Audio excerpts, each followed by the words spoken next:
Good morning, traders. This is Michael coming to you from GammaEdge on Wednesday, August 23rd. We're going to do a morning market strategy session overview. We're going to look through the PBI dashboard charts. We're going to review the tick and our market model, and then we'll look at the overall structure of the market heading to the open. Unlock your potential with a comprehensive suite of investing tools and expert education with GammaEdge. Start your free 14-day trial today. So let's go ahead and jump right into it. Today we're looking at the SPX PM settled with all expiries turned on here. We've noted kind of where the transition range is here, spot prices in yellow. Again, we see in the money and out of the money puts above and below spot price. The structure really hasn't changed much within the past 2 weeks. Notable for today is 1.67% expected move. We'll see how that plays out today. Again, targeting on the downside continues, 4350, 4300, significant amount of net delta, negative net gex down there. We do see some targeting to the upside up to 4500. We'll show you those landscape view charts here in just a few minutes and on up past that. So we do have call speculations still alive and well up top, but for this structure and looking at it, we're in the money and out of the money put dominated, which will continue to be a weak structure, and look for more downside possibility until we start to see erosion of the puts above spot price, which will allow us to move higher and targeting. Zero DTE, we have 388,000 total OI coming off today, so decent expiry for a Wednesday. Again, targeting 4350 on the downside, and then below 4320 it drops off significantly. To the upside, you can see 4420, 4430, and then 4450 drops off significantly after that. So for zero DTE, we'll be watching the vol U and vol D command intraday to see where those strikes are being targeted. Yesterday, we had some nice goalposts set up pretty quickly on one of our first runs that allowed us to trade around those levels. Again, in the money and out of the money put dominated, but we do have a significant expiry coming off for today, so we'll see if that allows us to move up as these puts either erode away. Again, spot prices here basically stuck right between that 4430 and then 4350 to the downside.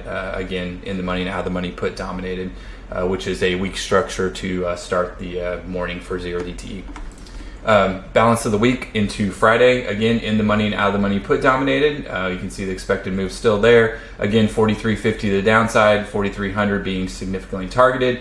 To the upside, it will be difficult to move above 4450 as you see 2 billion negative net delta sitting up there, and then 5 billion at 4475, 3 billion at 4500. Again, balance for the week. So we need to have a significant closing and erosion of these puts in the money puts above us, and those would need to start exposing out of the money calls, which would be speculative and possibly fuel us to the upside.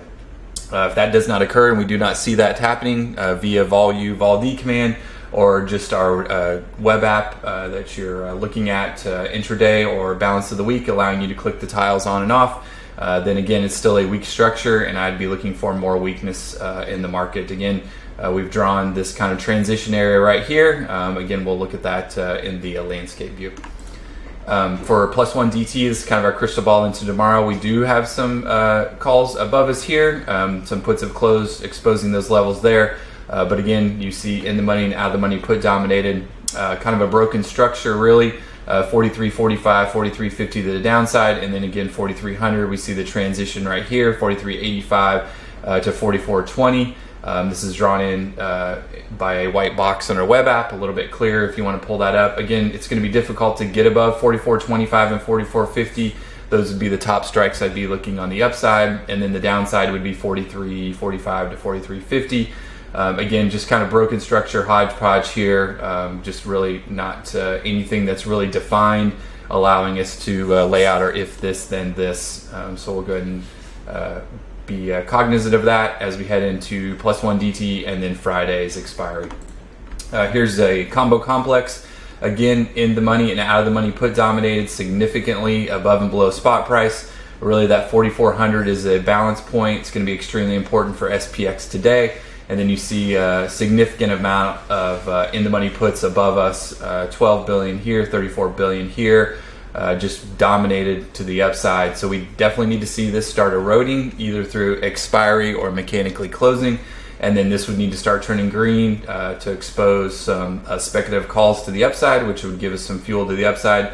And again, you'd want to see these puts even closing below us. Those would be out of the money puts, speculative to the downside, and start filling it with some calls. 4,300 again is that important level to the downside where we have that positive net delta. Anticipation for me would be that we would not go below 4,300. If we do, we'd start seeing some significant more weakness all the way down to 4,250. So again, 4,350 and 4,300 would be those levels to the downside that I would continue to watch for demand and supportive type action in the market if we get down to those levels. And then 4,450 the upside may be difficult to get above, and then we have 4,500 up there. Here's landscape view. Again, we still have call speculation alive and well above us, just significant more puts below us now. Again, these can provide supportive type action, but they also can be a weak structured environment if we start seeing this call speculation close and then puts start opening further to the downside, speculation that we would get more weakness. As of now, this call speculation staying alive and well is probably helping to dampen the downside volatility at the moment. Again, if we get some sort of news or event or erosion of these, obviously these are longer dated, but mechanical closing, then that would lend us to more weakness. So it's very important that we keep an eye on these calls to make sure these are not dropping or coming off or being closed, and then more speculative targeting to the downside on puts. If this continues to grow below 4,400, 4,350, even down to 4,000, then I would anticipate more weakness to the downside. We'll go ahead and review the tick market model. Tick market model, again, extreme negative slope to the downside, red below cyan, so our long-term market model is off. CT, as I discussed on Monday, was highly prone to failure. We'll discuss that here in just a second. But this move up was highly prone to failure as you're below the colored ribbon, negative slope to the downside, and then we saw that failure pretty quickly. So this tells us that really there's no buyers in the market. Sellers continue to come in and swamp the buyers, and again, in the money and out of the money put dominated. I'll go ahead and expand this CT a little bit here. So CT expanded a little bit. Again, very quickly the bolded white CT turned off, got below the short-term moving averages, and we started the negative slope to kick in again. So again, we want to see this go continue to consolidate sideways. The bolded CT start taking back these short-term moving averages and at least close above the previous day close, and then start taking out the previous day high of tick to show that buyers are starting to turn the tide and overtake these sellers. This is ARCX. Tick US, this is what I was discussing. It was highly prone to failure on this short-term move back up. Again, negative slope, red below cyan, bolded CT, still in the negative slope even though we were going sideways, but new lows were significantly outpacing new highs. Filter tick, plus 1,000, minus 1,000. Institutional tick was not showing significant buying on this move up of the bolded CT.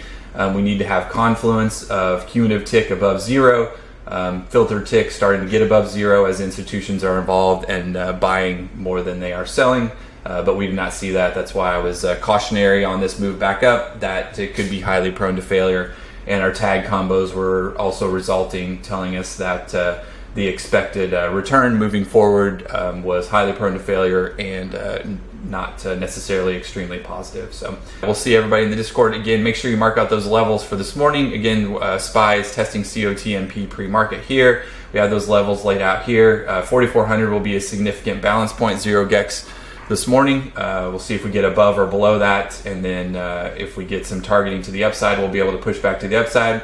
Again, we have Jackson Hole. Any commentary coming out of that could influence, and then we have NVIDIA earnings after the market close, which definitely could have some effect on semiconductors and the overall NASDAQ and the Qs. So hopefully that's it. Everybody have a great day. We'll see you in the Discord in just a minute. Thank you for joining us.